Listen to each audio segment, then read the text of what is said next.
चीन की वैक्सीन पूरी तरह से फेल हो चुकी है। यूएई में तो चाइनीज वैक्सीन की तीसरी डोज लगाने की जरूरत पड़ रही है, क्योंकि यूएई में नेपाल तक चाइनीज वैक्सीन लेने के बावजूद लोगों की मौत हुई है। नेपाल में कोरोना जबरदस्त कोहराम मचा रहा है, बड़ी तादाद में लोगों की मौत हो रही है। स्थिति यह है कि शवों को जलाने के लिए सेना को सड़क पर उतरना पड़ा है।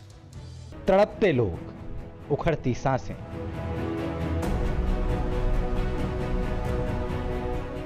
बोरे में बंद बेजान जिस्म, शव वालों में भीड़ और नदी के किनारे धधकती लाशें। ऐसे खौफनाक और दर्दनाक दृश्य आम हो चुके हैं नेपाल में। कोरोना के कोहराम से त्राहिमाम कर रहे नेपाल का कोना कोना कांप रहा है। मौत का मीटर लगातार ऊपर उठता जा रहा है। लाशों को जलाने के लिए सेना सड़क पर उतर चुकी है। लोगों के घरों से ले जाकर नदी के किनारे सेना शवों को जला रही है। लाश उगलते अस्पतालों में कोरोना पॉजिटिव मरीजों की भीड़ लगी है।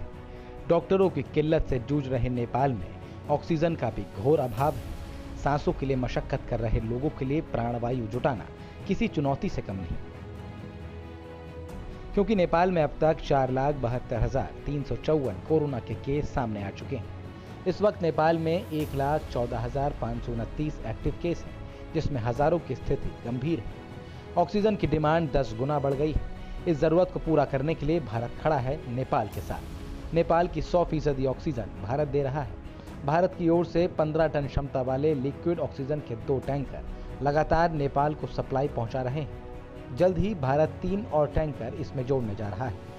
भारत की मदद से प्रधानमंत्री ओली की मेड इन चाइना भ्रमजाल टूटकर छिन्न भिन्न हो चुका है।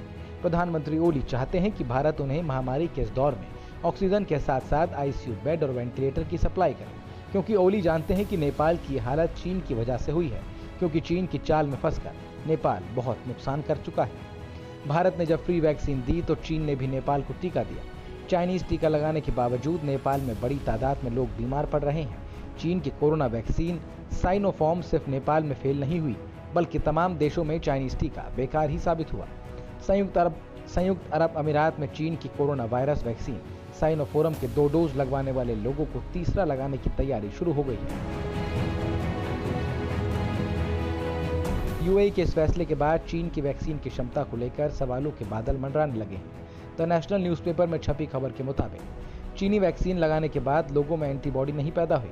चीनी वैक्सीन को 2-2 डोज लगाने वालों की बड़ी तादाद में मौत हुई है। लिहाजा बूस्टर डोज के नाम पर तीसरी बार वैक्सीन लगाने की तैयारी है। हालांकि चाइनीज साइनोफार्म वैक्सीन सेशल्स में भी 60% लोगों को लगाई गई थी, लेकिन वहां भी कोरोना के केस लगातार बढ़ रहे हैं। नेपाल में भी कमोबेश ऐसी ही स्थिति है। लोग लगातार मर रहे हैं। पहाड़ से लेकर तराई तक सब त्राही त्राही कर रहे हैं। रक्सौल से लव कुमार के साथ ब्यूरो रिपोर्ट, TV9 भारतवर्ष। फिक्र आपकी, सोमवार से शुक्रवार रात 9 बजे सिर्फ TV9 भारतवर्ष पर।